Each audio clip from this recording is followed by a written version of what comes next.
Amigos, bienvenidos a Radio Uruguay, bienvenidos a La Máquina de Pensar. ¿Cómo están? Estamos aquí arrancando en un programa especial. Tenemos a Jorge Pozzi en controles de emisión, lo tenemos al Flaco Germán en la puesta a punto, y ya mismo quiero empezar dándole la bienvenida a un ingeniero que se ha puesto a escribir No dejaré memorias. Ruperto Long, ¿cómo andás? ¿Qué tal? Muy bien, un gusto estar contigo y con la audiencia de Radio Uruguay.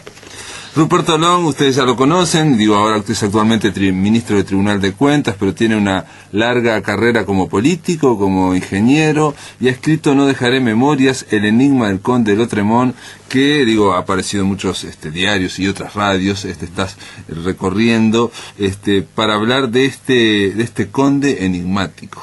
¿Cómo fue que empezaste? Y un poco fascinado por esa contradicción esencial que hay en Lotremont de ser una figura admirada por muchos de los grandes, de los más grandes del siglo XX, de la cultura, del arte, de la plástica, y por otro lado ser un perfecto desconocido, ¿no? Porque lo que de él sabemos en forma fidedigna, aprobada, con documentación, son un puñadito de datos.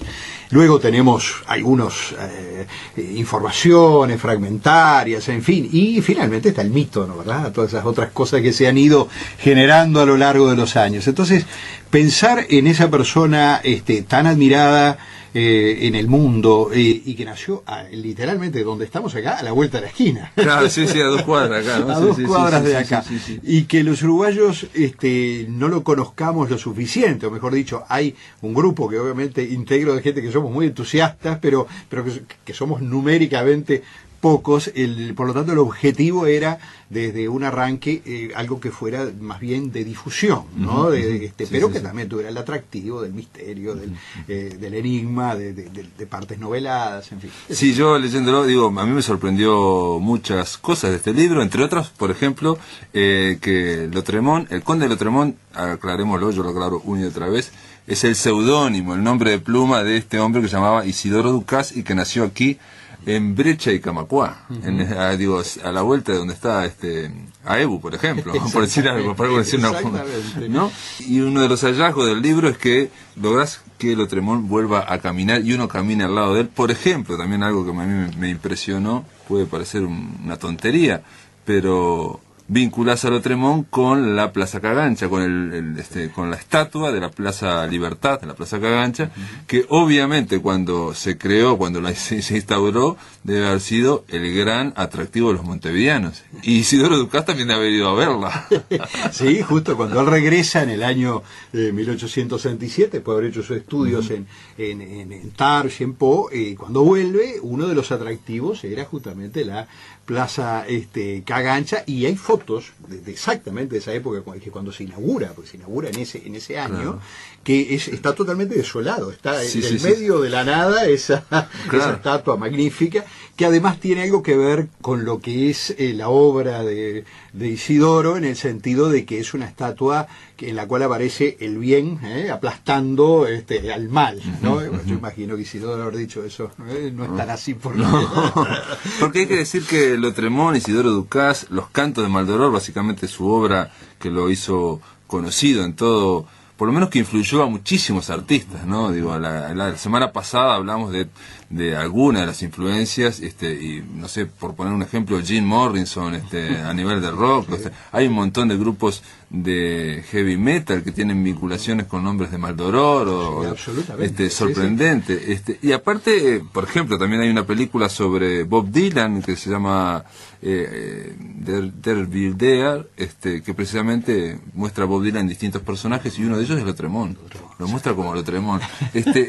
Aparece en cualquier lado este hombre, que es enigmático y del cual se tiene muy poco dato. De alguna forma tu libro, un poco para redondear, digamos, lo que te quiero decir, está vinculado también a lo que hizo Diego Fischer con Juana de Ibarburu, ¿no? De alguna forma, ¿no? O sea, la idea es difundir la obra y a través de la personalidad tratar de acercarnos a leer, ¿no? A leer seguro, sí, está un poco en esa línea de divulgación. Algo que tú decías muy bien, acá estamos frente a un tríptico, son 3 personajes que coexisten todo el tiempo y a veces eso genera incluso confusiones. Está Isidoro Ducás, este muchacho que nace acá en Montevideo, que va a estudiar a Francia, vuelve, quiere publicar su obra, al final va a probar el beso de París sin tampoco también sin éxito, y que muere desconocido, después resucita. Bueno, ese es Isidoro Ducás, que tú dijiste algo muy lindo que te lo agradezco, eso de que uno lo hace caminar un poco la obra en ese Montevideo de esa época, que era un Montevideo muy interesante, ¿no? Muy cosmopolita, con mucha todavía la gente hablaba los idiomas, eran todos emigrantes, pero hablaban los idiomas y tenían las costumbres muy vivas, ¿no? Hasta hoy día eso de alguna forma se mantiene porque hay un fardo, hay palabras, pero en aquel momento estaba todo eso muy fresco. Ese es Isidoro Ducás. Después aparece esa figura enigmática que él en determinado momento siente la necesidad, cuando tiene los 6 cantos, porque el canto primero lo firma con 3 asteriscos, también eso, ¿por qué lo firmó con 3 asteriscos? Nunca se ha podido quedar muy claro, pero cuando tiene los 6 cantos y los va a tratar de publicar, él genera esa figura, el conde de Lautréamont, con ese nombre que tiene varias interpretaciones, y probablemente varias de ellas sean ciertas al mismo tiempo, pero además luego está Maldoror, que Maldoror tiene vida propia, digamos, es un personaje siniestro, por eso a veces es un poco gracioso, porque se le atribuyen a Lautréamont las cosas que dice Maldoror, ¿no? Claro, sí. Es una especie de arcángel del mal, que comienza, digamos, siendo bueno, pero de alguna forma empieza después a increpar a la creación, a Dios y al hombre y a la humanidad, digamos, ¿no? Exactamente. Y vemos, por ejemplo, en los cantos de Maldoror, quizás eso puede ser otra posibilidad, te pregunto, del poco conocimiento que tenemos los uruguayos y la difusión que hay aquí, el tema de que políticamente es muy incorrecto, digamos. Los cantos de Maldoror es una increpación y una imprecación, en realidad una imprecación al orden establecido, al orden burgués establecido. La idea era escandalizar, y vaya si lo logró, que nadie quería distribuirlo ni vender un solo libro, no vendieron en su vida. Fue absolutamente increíble como el libro impreso, ¿no? Prefirió Lacroix no armarlo, ¿no? Y pago por el autor, o sea, Ducás paga su edición y el editor dice igual no lo distribuyo. Igual no lo distribuyo, ¿no? Es un hecho increíble, que es verdad que en una época ya de deterioro y de dictadura, de la época final de Napoleón III, él había dado un golpe de Estado, no había obviamente libertades, había censura previa, estaba la Sexta Cámara, pero hay cosas que yo descubrí en esto que son muy interesantes, ¿no? En la Biblioteca Nacional de Francia, donde tuve muchísimas horas buscando cosas, existe hasta hoy día una sección que se llama l'Enfer, que es el infierno. Ahí van, en la época monárquica, todos los libros prohibidos, por supuesto que los de Sade, y bueno, todos los sobre todo de contenido erótico, pero luego de la Revolución Francesa, la sección se mantiene, y se mantiene hasta el año 1968, en que cuando viene el Mayo francés, por primera vez se abren como un poco las puertas. Y la primera vez que se exhiben esos libros al público, porque hasta ese momento había que presentar una nota, explicar por qué se quería verlo, es en el año 2007. Entonces quiero decir que esas especies de barreras, filtros, censura o como le queramos llamar, son resistentes, y una obra como esta, evidentemente no pudo superarlos, ¿no? Y porque es transgresora en todos los planos, como bien dices tú, en todos los planos. Pero quiero decir, también me sorprendió la vida en los liceos post-revolucionarios, cuando él sale, ahí vino una cosa que se ha ido descubriendo en las últimas décadas, que se ha visto más. Cuando dice, bueno, él salió de Montevideo y fue a Francia, entonces eso a estudiar, eso le debe haber agrandado el mundo.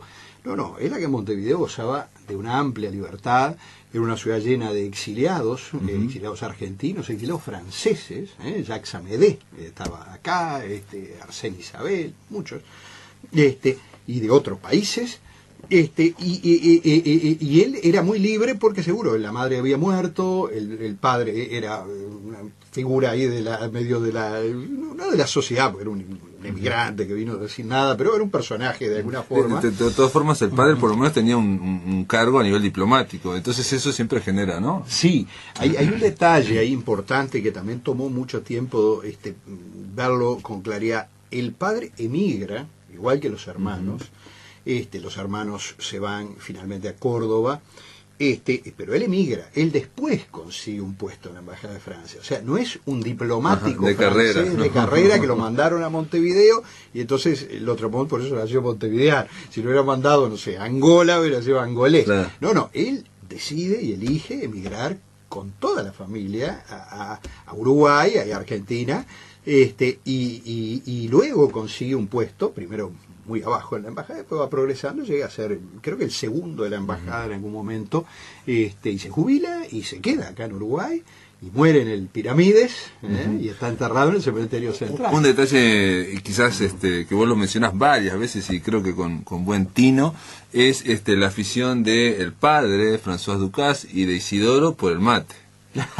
¿Que le gustaba matear? Es notable. Lo del padre es un hecho total y absolutamente comprobado porque sobrevivieron muchos de sus compañeros de rueda de mate. Él mateó hasta el día que se murió, prácticamente hasta el día antes, ¿no? Porque estaba bastante bien y bueno, al final un día se murió ya veterano. Y de Isidoro lo que tenemos son datos de a que algunas gentes que llevaban cosas del padre le mandaba ayer, ¿no? Es curioso, ¿no?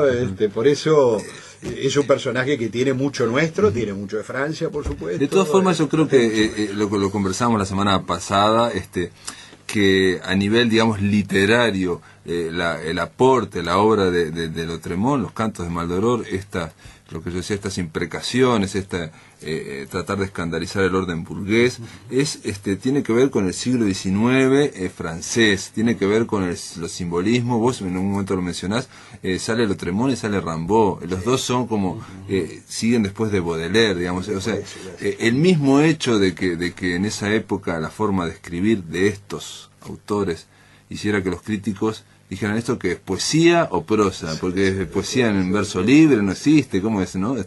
Ellos estaban rompiendo con muchas convenciones. Con esto quiero decir que ¿se puede inscribir en la literatura uruguaya este hombre? Digo, primero comparto totalmente lo que se ha dicho, no es casualidad que ahí es el momento en el cual alcanzan su apogeo los poetas malditos, ¿no? ¿Verdad? Todos los cuales tenían un perfil más o menos, aunque muy distinto, ¿no? Porque no es lo mismo Baudelaire que Rimbaud, claro, o Baudelaire que Lautréamont, ¿no? Realmente Lautréamont es un transgresor. Sí, es el más solo de todos, absolutamente solo. Sí, ¿no? Sí, totalmente. Porque después está Mallarmé también, pero digo, él es el único que... Gente de otros lados como Poe, que también, claro, Edgar Poe, que también fue un tipo muy particular. Sí, son transgresores. Sí. Son transgresores. Pero eso, ahora, lo que ahora voy a la segunda parte. Yo creo que sí, porque cuando uno se va metiendo ya no solo en la vida de Isidoro, sino en los cantos, encuentra infinidad de cosas que son intransferiblemente nuestras. Claro. Es decir, acá aparecen los perros cimarrones, ¿no? Y descriptos en una realidad, como actuaban y cosas, que es eso no, obviamente no es París. No, y el viento, la ciudad de viento, el océano, el mar también, ¿no? El mar, él vivió en 3 ciudades mediterráneas y una ciudad costera, y la única ciudad costera es Montevideo. El mar aparece permanentemente. Sí, aquel del océano, que vivió en el Mediterráneo sabe que es muy diferente el Mediterráneo a lo que tenemos nosotros aquí. Pero las ciudades que él estuvo, Tarso y Po, están aisladas en los Pirineos, o sea, él no vio mar nunca. Claro. Y en París tampoco, ¿no? O sea que el único mar es el nuestro, de acá, y el cruce del océano, los 3 cruces del océano que hizo. Y el viento, ¿no? El viento es un personaje que está por todos lados, ¿no? ¿Verdad? Y bueno, y muchas otras cosas. Bueno, él se llama a sí mismo el montevideano, él alude a episodios de la Guerra Grande, y otra cosa por lo que es más sutil, él en ese pasaje formidable que es cuando se desata la peste, ¿no? La peste que él vivió, hasta donde yo he podido saber, es la peste de la fiebre amarilla acá, de la cual el padre enfermó. Él después, porque en Europa había pestes también, ¿no? Él sufre, y probablemente haya muerto en definitiva, de una epidemia de tifus cuando la París sitiada por los prusianos, pero él ya había escrito en esa época los cantos. Exactamente, de los cantos. Entonces es probable que esa vivencia esa de la lucha de riña de gallos, eso es muy propio del Montevideo hispánico. Sí, sí, y aparte para quien ha leído algo de lo que fue la fiebre amarilla en Montevideo, eso fue dantesco, ¿no? O sea, fue realmente ahí Lautremont no tenía que inventar nada, ¿no? Tenía que transcribir lo que veía. Sí, es así. La gente, los que no morían se iban, ¿no? Huían, ¿no? La ciudad se quedó desolada. Entonces, cuando y el tema de las grandes hogueras quemando los cadáveres, Montevideo en un momento se la mencionó que era la ciudad de las 40 hogueras. Seguro, las 40 hogueras. Sí, entonces... Seguro. Eso él lo vivió, pero cuando ya había escrito Los Cantos de Maldoror, cuando el sitio prusiano, ahí pasan hechos que bueno están descritos acá en el libro también, que son parecidos, ¿no verdad? Es decir, aquello de la muerte se cruza con la muerte, ya es decir, mueren 2.000 personas por semana, más o menos, de enfermedades, algunos no tantos de guerra, porque los enfrentamientos no eran muy grandes, pero y él cuando escribe ese párrafo formidable que dice el de Soledad y Tiniebla, ¿no? Y dice ha visto extinguirse su vida como un corazón que deja de amar, y habla de la capital. Bueno, obviamente ahí la está ubicando en París, pero él eso no lo vio en París antes de escribir esto, a mi juicio. Correcto. Muy bien, Ruperto Long, después de la pausa continuamos aquí en La Máquina de Pensar conversando sobre este enigma del conde de Lautremont. En el aire de Radio Uruguay, La Máquina de Pensar.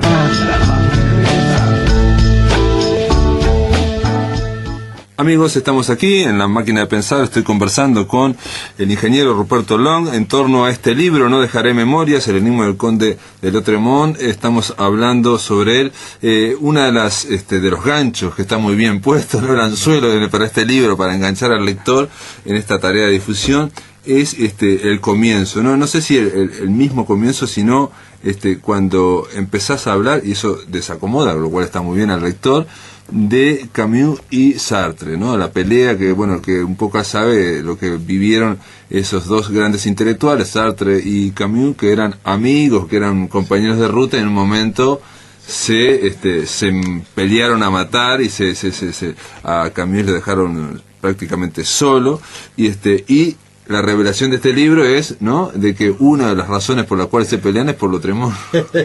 Sí, es con la que empieza la discusión, ¿no? Eso es lo que a mí también me sorprendió. Yo en realidad, vamos a decir, al re-entusiasmo, porque este es un personaje que uno lo fascina y periódicamente uno vuelve a descubrir cosas, pero en realidad yo tenía un libro de Camus que era más bien los editoriales de la Resistencia francesa. Ajá. Se llama La sangre, la libertad. El periódico era Combat y él sacaba todos los números, el director además sacaba una editorial. Y al final hay un capítulo que se llama Cartas sobre la rebeldía, en la cual están las cartas que él escribió, contestando, o sea, yo en principio no sabía qué era lo que habían dicho los demás, ¿no, verdad? Y me quedé impactado por la fuerza de la argumentación y a veces la fuerza, la agresividad de los argumentos. Entonces ahí empecé a recrear toda esa discusión hasta llegar a un volumen enorme de información, que por supuesto acá hay una breve síntesis, ¿no, verdad?, donde entran todos, ¿no? Ahí pelean. Por supuesto que empieza con un capítulo del libro El hombre rebelde, que se llamaba Lautremont y la banalité, la banalidad. Entonces él explicaba sobre la rebeldía y lo que era la rebeldía de un tipo, de otro. Bueno, ese es este análisis que hace Camus. Pero Breton lo tomó como un agravio total, porque como que está hablando y que no admitía que hubiera ni siquiera Camus es muy admirador de Lautremont, pero no llega al grado religioso que tienen los surrealistas. Claro, ¿no? Claro, que lo consideraban el padre Lautremont, el precursor del surrealismo. Sí, ellos dicen, el Lautremont para nosotros es como no te metas Jesucristo para un cristiano, ¿no? Claro. Paul decía, al conde cuando pasa en la tierra hay que saludarlo y no juzgarlo, ¿no? Pasa por la tierra. Impresionante. Sí. Hablando de intelectuales de nota, en esa misma época a un buen señor se le ocurre en Montparnasse abrir un cabaret y se le ocurre ponerle Maldoror. Claro. Yo paso, no era mala idea. No, aparte ha sido usado mucho después, ¿no? Y arremeten André Breton y otros, entre ellos René Char, estoy hablando de René Char, ¿no? Un poeta de primer nivel y además un hombre muy muy culto y todo, arremeten con palos y cosas a romperle el local. Y René Char casi muere. Casi muere, le recibe unos cuchillados, seguro. La gente intenta defender ahí el dueño y los empleados, y lo acuchillan en la ingle, pero estuvo a punto de morir René Char, ¿no? Cuando era joven, además. O sea, comienza este libro, No dejaré memorias, precisamente con esa especie de carnada, digo yo, de anzuelo, porque uno dice, ¿cómo puede ocurrir todo esto por alguien que nació en Montevideo en el siglo XIX? Y ¿cómo puede ser tan imbricado ahí en la cultura francesa, ¿no? Despertar tanta pasión, ¿no? Tanta pasión entre intelectuales.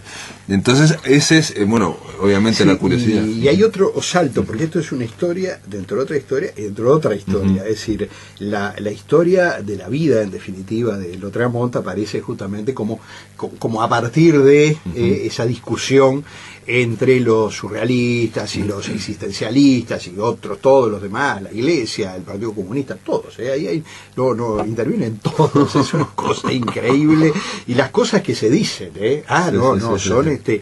son de una ofensa extraordinaria, ¿no? Bueno, pero a su vez hay otra historia antes, que es cuando comienza, que es este investigador, porque acá aparentemente yo descubrí un manuscrito de un investigador. Sí, en Quito. ¿Por qué? Bueno, porque Dolores Ventimiglia él la menciona, y era una quiteña muy desconocida en esa época, y de los tantos cosas inexplicables aparece mencionada ahí. Entonces, ese investigador, entre otras cosas de la vida de Lautréamont, va a investigar ahí. Pero, ¿qué año está investigando? Está investigando en 1968. Y lo que yo digo, primero lo decía yo, pero después para mi sorpresa me encontré que no era el único. Digo, bueno, ¿por qué el año 68, el mayo francés y toda esa cantidad enorme de cosas que pasó en el mundo, buenas, malas, regular, porque hay de todo, fue terrible, yo acá es terrible y bueno también, ¿no? Digo, en mi opinión. Fue una cosa removedora que resumió toda la década de 60, que a su vez la década de 60 fue quizá la más importante del siglo XX, o de las más importantes. Entonces todo eso se resume en ese año, en ese mes, y en Francia. Y en Francia y en París. Entonces yo digo, ¿qué pasó exactamente 100 años antes? Y fue cuando emergió Maldoror por primera vez. El canto primero, el único que logró publicar de Maldoror, surgió exactamente 100 años antes. Entonces digo, bueno, esta es la prueba, acá lo que dice el investigador, esta es la prueba.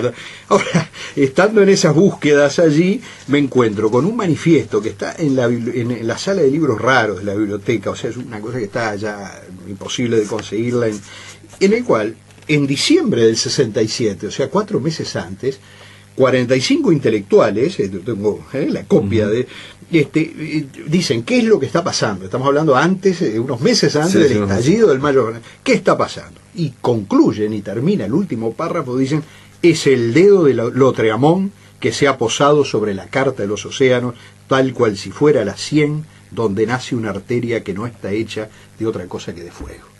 Y entonces yo digo, pero qué notable, ¿no? Impresionante. Hay una serie de enigmas que rodean a este hombre, que precisamente Isidoro Ducas, y ese es el título que vos elegís, es un verso que dice precisamente No dejaré memorias, y es algo que estuvimos viendo la semana pasada aquí en La Máquina de Pensar, la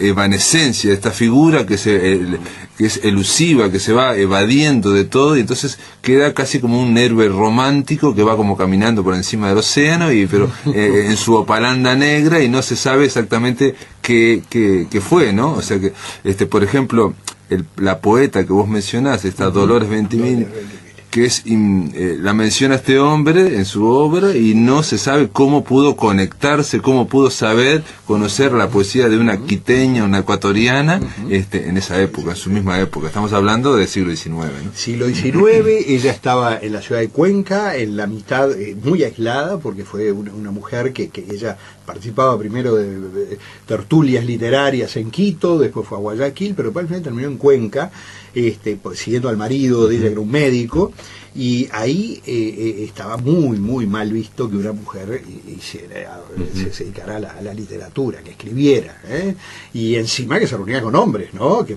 casi todos los demás me conocen hombres, salvo ella.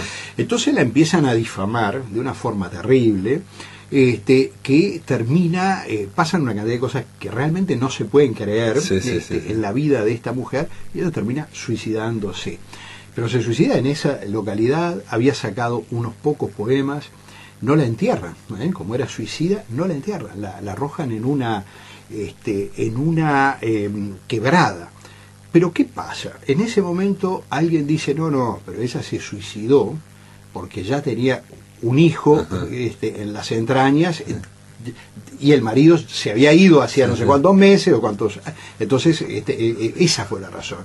Y aunque a ti te parezca mentira, Pablo, la vuelven a recuperar el cadáver y le hacen una especie de autopsia, un médico que realmente fue muy digno en el sentido que evitó toda el montaje, el show terrible, que además, dicho de paso, parece una historia de mal dolor también. Esa es una historia de mal dolor, también parece de un personaje. Y lo increíble es que esta mujer, con esos poemas publicados en diarios, revistas, de alguna forma llega a Ducas, y en Francia la menciona. Y él la menciona, y menciona el suicidio de Dolores Vendemilia. Es absolutamente sorprendente. Fue absolutamente desconocida y luego. Y sigue siendo al 2012 inexplicable, exactamente. O sea, eso es algo inexplicable. Como se ha hurgado de todas las posibles conexiones, y ahí hay un tal Montalvo, un diplomático ecuatoriano que estaba aparentemente en círculos pero no hay forma de vincular ese tal Montalvo a Dolores, porque no ha participado de los mismos círculos que él, y ni en las mismas épocas, ni en las mismas ciudades, y mucho menos a Isidoro, que vive una vida muy ¿no? Hay un detalle con bueno, vos lo mencionás en un epígrafe al principio de este libro, No dejaré memorias, donde se habla de que para trazar la verdadera biografía de este hombre quizás hay que crear vidas o biografías imaginarias para tratar de ir llenando ese hueco. De alguna forma es lo que se ha hecho hasta ahora, de alguna forma, digo yo, en el sentido de que con los pocos datos que hay se ha tratado de reconstruir. Por ejemplo, la semana pasada estuvimos hablando aquí en La Máquina de Pensar con Fernando Lustonó, y él cuestionaba la foto, la validez de la foto, porque él fue a Francia y entrevistó y habló con el hijo del que la encontró y explicó cómo fue que la encontraron. Entonces la forma en que la encontraron era, en realidad no conocían a ese, debe ser Lautremont, debe ser Ducas. O sea, todos los datos hay que tomarlos con pinza, y sin embargo de alguna forma van creando una imagen. Sí, el caso de la foto es un buen ejemplo, porque es verdad, es la única foto que ha por lo menos resistido resistido en el sentido que uno puede decir presumiblemente es, y bueno, lo dice Lefrère, y lo dice Pierre Sens, y lo dicen muchos de los expertos, y bueno, y uno de alguna forma lo acepta, pero lo del Lustonó tiene toda la razón. También hay dudas serias si es verdad o no lo de la foto. Pero igual, aún con esa duda, se ha hablado muchísimo de esa foto, de la mirada, esa enigmática de él. De hecho, hace no tanto, hará 2-3 años, salió un artículo en Le Monde que lo que analizaba era la mirada de Lautremont. Decía que parecía la de Kafka, que esto, que lo... O sea, este personaje genera tanta admiración que aún sobre una foto dudosa, igual se trata de tejer historias y teorías, y bueno, y esa descripción que es la que ha quedado un poco de muchacho alto, un poco encorvado, pelo tez blanca, pelo negro, bueno, la foto de alguna forma la refleja una mirada, como es que dice Cortázar en el otro cielo, dice algo así como que contemplándolo sin ver nada, parece contemplarlo todo, ¿no? Y uno mira acá, esta que está acá. Claro. Y bueno, esa es parte del mito, y yo creo que yo acá hice también ese juego para tomar un poco de distancia. Yo digo, acá Ruperto Loga encuentra ese manuscrito, ¿no? Y ese investigador que afirma cosas, porque yo lo que no me gustaba en algo que el objetivo es difundir, es en cada cosa que digo, sembrar la duda y marcha adelante y marcha atrás, ¿no? Porque ahí me afilié, y ahí está el epígrafe que tú decías de Michel Pierre Sens, que dice justamente, es necesario salir de la educaciología ordinaria para realizar, él llama, una revolución biográfica cuyo principio es que debemos inventar muchas vidas imaginarias de Isidoro Ducas si queremos tener la posibilidad de un día descubrir lo que fue su vida real, ¿no? Ahora, yo parto de la base que cuando Pierre Sens dice vidas imaginarias y vidas imaginarias basadas claro, en todos los datos que tenemos, sí, ¿no? hipótesis, digamos. Hipótesis, Sí. datos a veces fragmentarios, dudosos, pero que bueno, que suenan. Ahora en este libro, No dejaré memorias, tu objetivo queda claro también, que es ese de difusión del personaje y obviamente de la obra, porque siempre cuando hablamos del escritor queremos hablar de la obra también, ¿no? Ahora, ¿te planteaste y descubrir algo nuevo, sentar bases en algo nuevo? ¿O no? Sobre la primera, tú ahí hiciste dos afirmaciones. Yo incluyo muchas citas del texto. Digo, y se podría incluir, por supuesto, muchísimas más. No, pero está muy bien porque va hilvanando la vida real con la vida, digamos, la vida de autobiográfica, de la biografía, con la escritura, que yo creo que Los Cantos de Maldoror tiene mucho yo creo que sí, de autobiográfico, me parece. Yo pienso lo mismo. O sea, donde hay más datos de la vida es en Los Cantos de Maldoror, seguramente. Es cierto, sí, la mansión del embrutecimiento, por ejemplo, el Eliseo de Taros, ¿no? Donde que es prácticamente una cuestión militar, ¿no? Hay muchas cosas descritas y además en cualquier obra, incluso en cualquier novela, siempre se mete algún pedacito de la vida del autor. Entonces, bueno, aquí van apareciendo cosas que me parecía, y eso creo que puede de alguna forma dar el gusto de alguien decir, bueno, voy a ver. De hecho me está pasando, hay cantidad de gente que me dice, ¿dónde puedo conseguir el Canto de Maldoror? Eso es una parte. Ahora habla bien de tu novela, de este libro, habla muy bien, está cumplido el objetivo, digamos. Si hay alguien que te dice que quiere leer Canto Maldoror, bueno, eres muy generoso. Sí, yo creo que sí, que hay un poquito de entusiasmo genera en decir, bueno, ahora leí esto, ahora quiero leer lo otro. Bueno, ahora sobre encontrar cosas nuevas, yo digo, nosotros venimos de por lo menos de más de 100 años, ¿no? Desde Genonceau y los finales del siglo XIX, que se están buscando datos, ¿no? Entonces, y sí, cada tanto aparece alguna cosa, pero poder encontrar algo que nadie haya encontrado es muy difícil. Entonces, para mí, más bien, lo interesante era encontrar cosas que están desperdigadas en muchísimos lados. Mucha cosa, la gran mayoría no están en libros en español. Claro, ¿no? están en francés. Están en libros básicamente en francés, a veces en inglés. Entonces, toda esa información que están en libros que fueron publicados hace décadas y que solo están en las bibliotecas nacionales, no existen más a nivel de un comercio. Uno no puede ir a comprar hoy día alguno de los libros de Blanchot o de Plainet o de lo que sea, no los puede porque no están. Digo, cada tanto se hace alguna reedición, o en libros usados, ¿no? Bueno, entonces, mi idea era más bien conseguir toda esa información desperdigada en muchísimas fuentes y generalmente no en español, y volcarla en algo que pueda ser la posible vida, poniéndome un poco en los zapatos.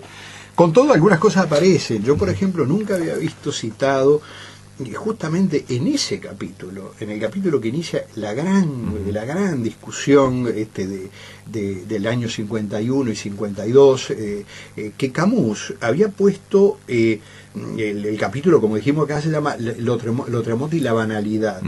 Pero cuando voy a buscar la edición original, que está transcripta y dice todos los cambios que tiene, el título original de él era Lucifer y la banalidad. Mirá, y lo cambió por Lautréamont. Lo cambió por Lautréamont. Entonces hay una cosa absolutamente sorprendente. Yo digo, bueno, acá hay algo que Camus intuyó y nos insinuó, aunque no lo quiso revelar, ¿no? O sea, esa imagen de entre Lautréamont y Lucifer es increíble, ¿no? Porque estamos hablando ya ahora de la posguerra. Bueno, vos mencionás, por ejemplo, a uno de los descubridores, de la gente que destacó a Los Cantos de Maldoror, que es Rubén Darío, a nivel del castellano, de la lengua española, y decís que en un momento Rubén Darío, que yo no conocía la cita, ¿no? Dice, Lautréamont debe haber sido poseído por el Bajísimo, por Lucifer, como que tuvo tráfico con Satán, ¿no? O sea, una cosa, y lo escribe en serio, no estamos hablando de que, no, estamos hablando de para culminar, Ruperto, yo igual creo que el hecho de poner cosas que ya se saben, quizás la novedad no es esas cosas que ya se saben, sino el orden que vos les das a esas cosas que ya se saben. Creo que esa es digamos, la novedad. Por ejemplo, en mi caso como lector, pero obviamente esto se dispara para todos los lectores, el hecho de comenzar con Camus y con ese problema, ese lío que hay entre Sartre, Camus y el resto de la literatura francesa, de la sociedad francesa, ¿no? Me hizo pensar en este detalle. Camus es alguien central de la literatura francesa, como puede serlo Lautréamont. Sí, absolutamente. Pero él es nacido en Argelia, él es lo que se llama un pied noir. Entonces, de la misma forma que él pertenece a la literatura francesa, también es argelino porque vivió y se crió ahí. Y él es africano, aunque no quiera, ¿no? Él es africano, y en el libro aparece en esa discusión Camus, y como tú habrás visto, cada tanto, entre medio de los capítulos de la vida de Lautréamont, aparece un capítulo sobre la vida de Camus, ¿no? Son 4 o 5 capítulos que hay nada más sobre la vida de Camus, que termina también con un final trágico, pero entre ellos está esa característica, porque yo me fui sorprendiendo el paralelo que había. Claro, exacto, hay como un paralelo en este sentido. Cuando decimos Lautréamont no es montevideano, bueno, es francés, es central en Francia, pero a la vez es montevideano, es americano. Exactamente. Y Camus siempre reivindica sus orígenes argelinos, ¿no? Estaba buscando por acá alguna cita, pero y su gran maestro Jean Granier, que era también era docente en Argel, es decir, que lo introduce, es decir, y tiene también esa cuestión, en el caso de él, más vinculada al Mediterráneo, del mar y del viento y de todas esas cosas, y de nunca haberse sentido cómodo en la metrópoli, como él dice en algún momento. Entonces es curioso, ¿no? Quizás en el caso de Camus, claro, el paralelismo, por eso digo, ese paralelo, como a mí me dio la sensación de decir, bueno, se podría ordenar a Lautréamont, en vez de estar discutiendo si es uruguayo o si es solo francés, es decir, una vía sería esta, la de Camus, ¿no? O sea, decir, es un escritor francés, pero a la vez es un escritor africano, es un escritor americano, es un escritor de Montevideo, digamos, ¿no? O sea, las dos cosas, que no son excluyentes, porque es imposible separar una cosa de la otra, ¿no? Es que yo creo que ahí está una riqueza esencial en cualquiera de los dos, pero en Lautréamont sin ninguna duda, en ese cruce de caminos, ¿no? Para mí es muy representativo del uruguayo y del Uruguay, ¿no? Él es un hijo de emigrantes, se cría acá en los barrios de Montevideo, tiene una cultura de formación ecléctica, como es un poco la que tenemos todos nosotros, conocemos tradiciones, lenguajes, cosas que se entrecruzan, soñamos con tener el beso de París, y bueno, y algunos lo logran y otros no, pero bueno, Quiroga también fue, Oretti fue, por supuesto, en fin, Cortázar, Feliberto Hernández, entonces yo creo que es muy representativo por eso, de eso, pero me gusta más la mezcla, lo que tú dices de la mezcla. Yo creo que esto de tratar de cinchar para este lado lo más posible, o que los franceses, que ya no lo hacen, dicho sea en paso, los que tienen más prestigio hoy día, han ayudado mucho a redescubrir los orígenes montevideanos de Lautréamont. O sea, yo creo que hoy día ese cruce de dos mundos es la riqueza de él, y yo creo que es un poco a veces la riqueza también de nuestra identidad tan particular, ¿no? País, poca gente, pero toda media original. Un país, que donde sale cosas muy originales, se cruzan mucho, y también un país muy desmemoriado en general, es decir, somos muy duros con... Pero bueno, yo la semana pasada, hace como 10 días, pasó, esto ya está culminando la entrevista, pero pasó un escritor, Gleye Yeravide, que es un escritor que está dentro de la vertiente de los raros, él mismo lo dice, y cuando le comenté, bueno, la semana que viene vamos a hablar de Lautréamont, él dijo, ahí empezó todo. Qué frase hermosa. Pero le salió así, ¿no? Le salió todo, entonces, le salió eso. De alguna forma puede ser un inicio. Ruperto Olón, No dejaré memorias, El enigma del conde de Lautréamont, es un libro editado por Aguilar, está en todas las librerías. Gracias por estar acá en La Máquina de Pensar. No, ha sido un gusto, y aprovecho a felicitarte por tu programa, que es excelente, dicho sea paso, que tiene mucho prestigio, ¿no? Bárbaro, bueno. Amigos, ustedes saben que aquí en La Máquina de Pensar estamos pasando las exposiciones, las charlas que ocurrieron en el segundo encuentro de literatura breve y nuevas tecnologías que organizamos allá en la Torre de Antel. Ahora le toca el turno de escuchar a Alexis Borla. Él es estudiante de Ciencias de la Comunicación y nos va a hablar sobre el valor de la palabra en la escritura breve, en la minificción. Ahora escuchamos a Alexis Borla.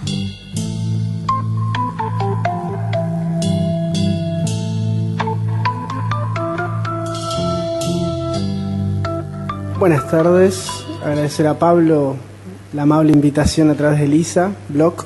Lo que yo había pensado para exponer hoy acá era más vinculado con la forma de los textos. Se me ocurre que la literatura breve es un género muy especial por su forma precisamente, dado que la palabra adquiere un valor que no adquiere en otro tipo de texto, de narrativa en particular. En la literatura breve la forma es el texto en sí. Un cuento breve es precisamente la forma, la brevedad del cuento es lo que convierte en sí al cuento en algo especial. Deja de ser tanto la historia, sino que pasa a ser la síntesis, lo importante. Esta brevedad ha cambiado conforme pasó el tiempo. No era lo mismo hacerlo en otro tipo de contexto que hacerlo hoy día con esta nube digital en la que vivimos. Ha hecho que la literatura cambie su forma en sí. Y bueno, el carácter de nodo que tiene la palabra, el carácter de el significante de la palabra para hablar en términos de Saussure, hace que el significado tenga una profundidad superior. Me parece que es clave entender el potencial de ese lenguaje a la hora de producir literatura breve, puesto que al haber menos palabras, cada una de ellas tiene un valor superior. Y bueno, el hipertexto nos ha invadido, nos acucia, tenemos textos por todas partes. Hay plataformas especialmente diseñadas para eso, como Twitter, que si bien se someten a otro tipo de lógicas más relacionadas con el mercado, y en la cual los usuarios básicamente lo que hacen es comentar noticias, es una especie de agenda setting en la que se lee el diario y se comenta al mismo tiempo, se corre el riesgo de que perdamos el valor del texto breve como texto en sí, como género. El aforismo es comparado con el tweet hoy día. Me parece que son cosas muy distintas, hablar de un aforismo y de un tweet. El tweet es una cosa menos pensada, ¿no? Es una reflexión muchísimo más abierta, aparte. Como decíamos, está regida por otra lógica, por una lógica de mercado. Es bueno identificar, creo, por dos partes. Uno, el valor de la palabra, que es un valor que se ve claramente en el texto breve, y por otra parte, no confundir todos los textos breves en sí. El cuento, en particular, el cuento es breve por definición, y el cuento escrito en un texto que tenga 2 líneas, por decir algo, tiene que poseer un poder de síntesis suficiente como para poder impactar en la persona. Se me ocurre que es muy difícil escribir un poema sin escribir un cuento a la hora de hacer un texto breve. Me parece que va enraizado o va enramado con una idea que desarrolló Jean Baudrillard, el francés, que es la muerte por proliferación. Baudrillard hablaba de que él lo hacía relacionado a la representación en la sociedad, ¿verdad? La representación de las imágenes y de las cosas. Pero que cuando tenemos una proliferación de cosas, es más difícil encontrar la individualidad. Baudrillard decía que hay riesgo de muerte por proliferación, como puede ser en el cáncer, el ejemplo él ponía, cuando en la sociedad actual lo que tenemos es un exceso de representaciones. Me parece que con el avance que se ha dado de la sociedad se ha perdido un poco el valor del texto breve, se ha desvalorizado precisamente por esa proliferación, y si bien no pienso que vaya a morir, me parece que es bueno tener en cuenta que tiene valor y que hay un valor intrínseco en la forma misma del texto breve, que es un valor que no debemos dejar de tener en cuenta. Se me ocurrieron un par de textos, en realidad no se me ocurrieron a mí, los busqué, para dar un poco cuenta de este recurso literario y de la importancia que tiene. El primero de ellos es un texto de Idea Vilariño, es un texto de muy pocas palabras, tiene menos de 50 caracteres, se llama El Fuego, dice: sin él, aquí, sin él, su fuego susurrando. Me llama muchísimo la atención el texto, precisamente por la redundancia en tan pocas palabras, y creo que ahí es donde se marca que el recurso literario pasa a ser también una parte fundamental del texto. El texto breve, precisamente cuando utiliza un recurso, se convierte también en el recurso en sí. Es muy difícil quedarse sin la idea de que está hablando de él. es muy difícil separarla al leer el texto porque precisamente las palabras tienen una significación muy importante y hay que medirlas bien. Un caso muy parecido, y termino con esto porque lo mío realmente es breve y modesto, lo leyó hace muy poco Juan Gelman con motivo de la aparición de los restos de Marcelo, un texto de Marcelo, que decía: la oveja negra en el campo negro, sobre la nieve negra, junto a la ciudad negra, donde lloro vestido de rojo. Y a mí me parece que la oposición claramente está marcando la tónica del texto. Me parece precisamente, como decía, que la forma del texto, su brevedad, nos hace casi perder el contenido para quedarnos con el artilugio literario que utilizaba, en este caso Marcelo, de muy buena forma. Es eso nada más lo mío.